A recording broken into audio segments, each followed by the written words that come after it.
Temps et la mort. Ces deux termes réunis m'évoquent personnellement la raison pour laquelle je n'ai jamais voulu participer à l'un de ces jeux télévisés dans lequel il s'agit de répondre plus vite que les autres, en appuyant sur un champignon, à des questions de culture générale.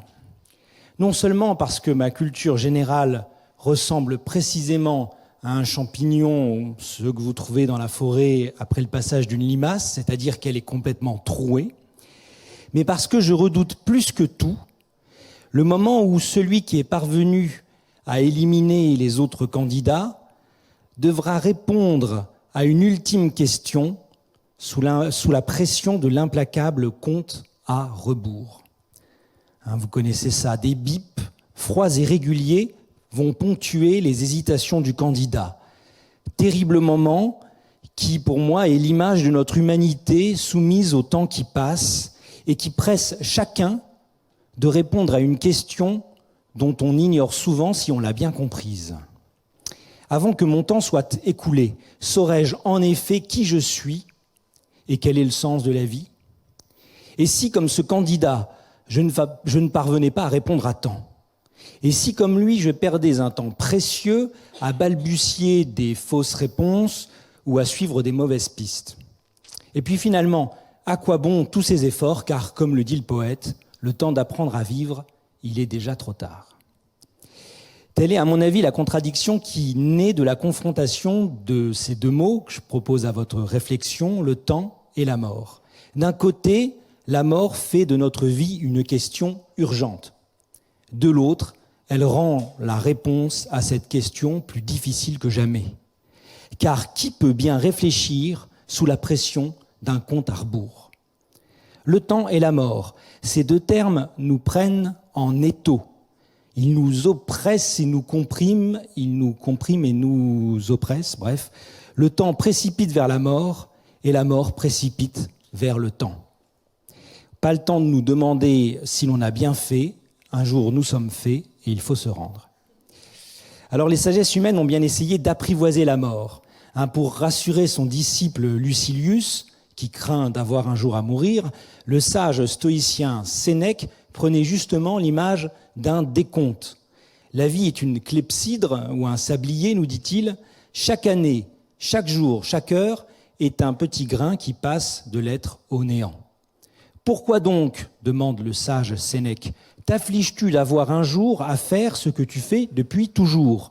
Car tu ne le sais peut-être pas, mais depuis ta naissance, c'est chaque jour que tu meurs. Et pourtant, l'image du sablier, l'image de la clepsydre ou du compte à rebours, cette image convient-elle vraiment au temps de la vie ? Notre vie n'est-elle que l'ensemble des secondes qui nous séparent de ce qui un jour nous privera de la vie ? La vie n'est-elle pas aussi, grâce au temps qui passe et grâce à la mort, un progressif rendez-vous de l'homme avec ce qu'il y a de plus beau en lui ? Contre Sénèque, il faut d'abord reconnaître que la vie n'est pas une perte continue.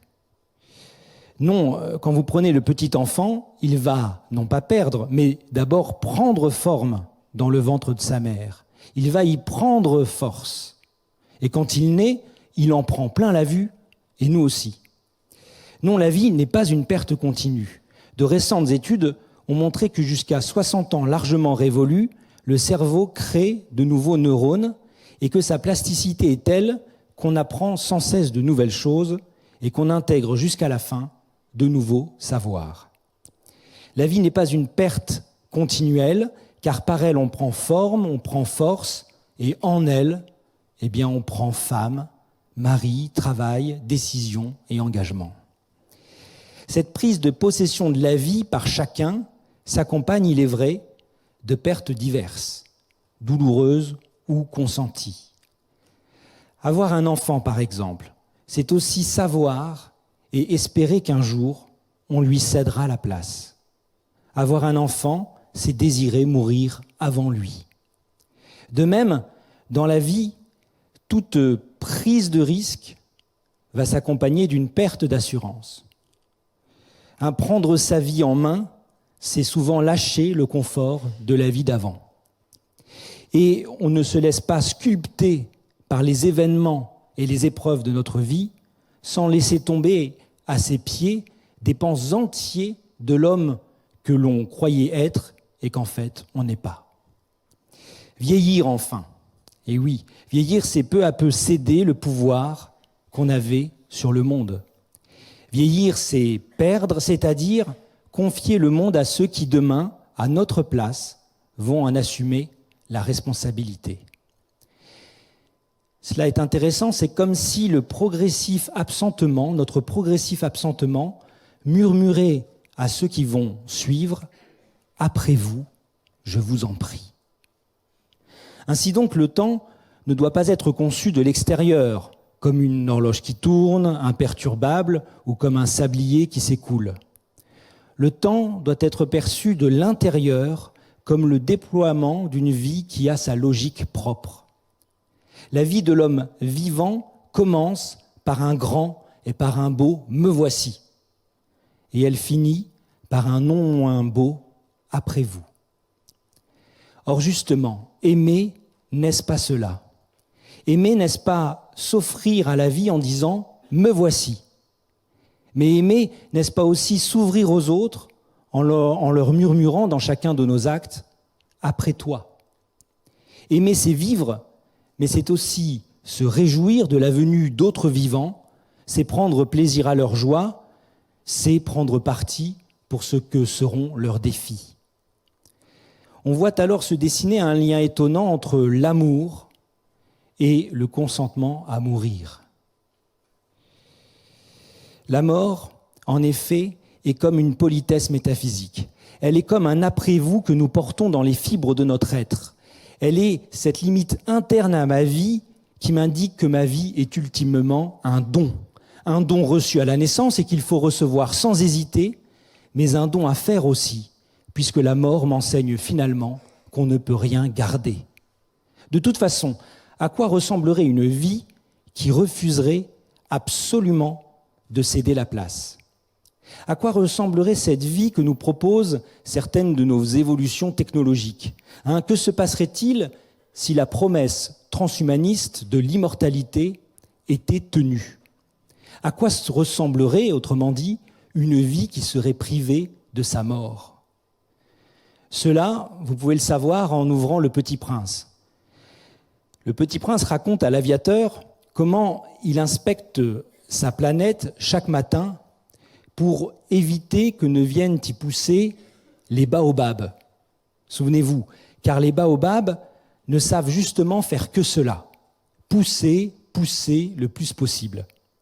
Aussi leur ombre cache-t-elle le soleil à toute autre forme de vie, et leurs racines finissent par assécher la terre.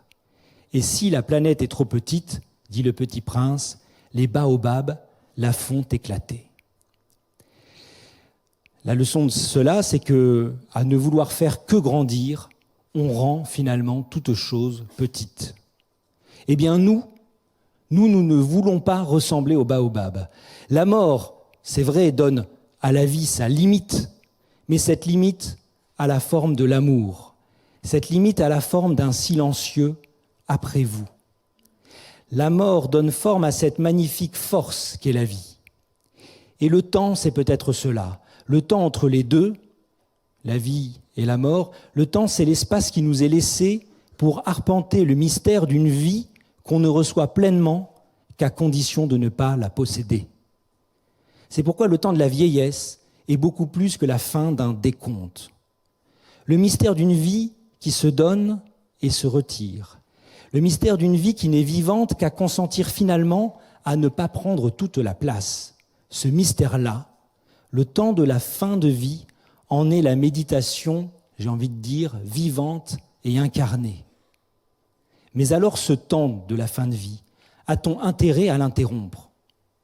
On voudrait, par des directives anticipées, faire de la mort un projet comme les autres. On voudrait, par la médicalisation de la mort, avoir l'emprise sur son temps. Mais le temps de la mort n'est pas moins mystérieux que la vie à laquelle il appartient pleinement. Et le temps qu'on prend pour dire au revoir à sa vie n'est pas moins précieux que celui qu'on prend pour dire bienvenue au petit enfant. Ne sont-ils pas d'ailleurs, personnes en fin de vie et petit enfant, pareillement confiés à notre soin, à notre patience, à notre écoute, à notre impuissance parfois?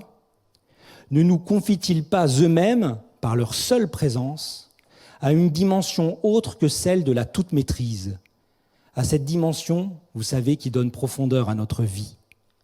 Quand on ne peut rien faire que veiller l'enfant qui dort ou veiller l'homme qui meurt, nous nous éveillons souvent à l'essentiel qui, sous l'empressement des jours, passait inaperçu. Le temps de la mort a donc sa densité propre. Il est celui de crises profondes, il est celui de pardons inattendus, il est celui de réconciliations inespérées parfois. Et il n'y a pour le circonscrire, ce temps, ou pour le traverser, aucune méthode. Il n'y a qu'à prendre le temps. Dans le livre de la pauvreté et de la mort, le poète Rainer Maria Rilke parle des hommes pressés de nos villes, des hommes que nous sommes peut-être chacun de nous tous en passe de devenir. Et il écrit ceci à leur sujet. Leur propre mort, dit-il, pente en eux comme un fruit aigre, vert et qui ne mûrit pas. Et puis, juste après, Rainer Maria Rilke compose une prière étonnante. Il dit ceci: « Ô mon Dieu, donne à chacun sa propre mort, donne à chacun une mort engendrée de sa propre vie, de cette vie où chacun connut l'amour et la misère. Car, ajoute Rainer Maria Rilke, car nous ne sommes que l'écorce, que la feuille, mais le fruit qui est au centre de tout, c'est la grande mort que chacun porte en soi. » Je reviens à mon jeu télévisé auquel je n'ai jamais participé. Un dernier bip, vous savez, celui qui est plus aigu que les autres, va indiquer enfin au candidat qu'il doit donner sa réponse, qu'il doit livrer, comme dirait l'autre, son dernier mot. Ce dernier mot, chacun a le sien, je crois, mais il est peut-être un mot que nous avons tous en commun. C'est celui auquel la mort, doucement, chaque jour, lentement, nous convie. C'est cette présence urgente et paisible à la fois, parce que parfaitement offerte, c'est cette présence les uns aux côtés des autres. Ce dernier mot, c'est cette invitation à la fois pressante et quotidienne à vivre pleinement et jusqu'au bout, cette très étonnante aventure de la vie. Ce dernier mot, c'est celui qui, au cœur de la vie, ouvre au cœur de cette vie, au cœur de notre quotidien, ouvre une porte pour l'éternité. Et ce mot, étrangement, ressemble tant à la mort. Ce mot, c'est l'amour. Je vous remercie.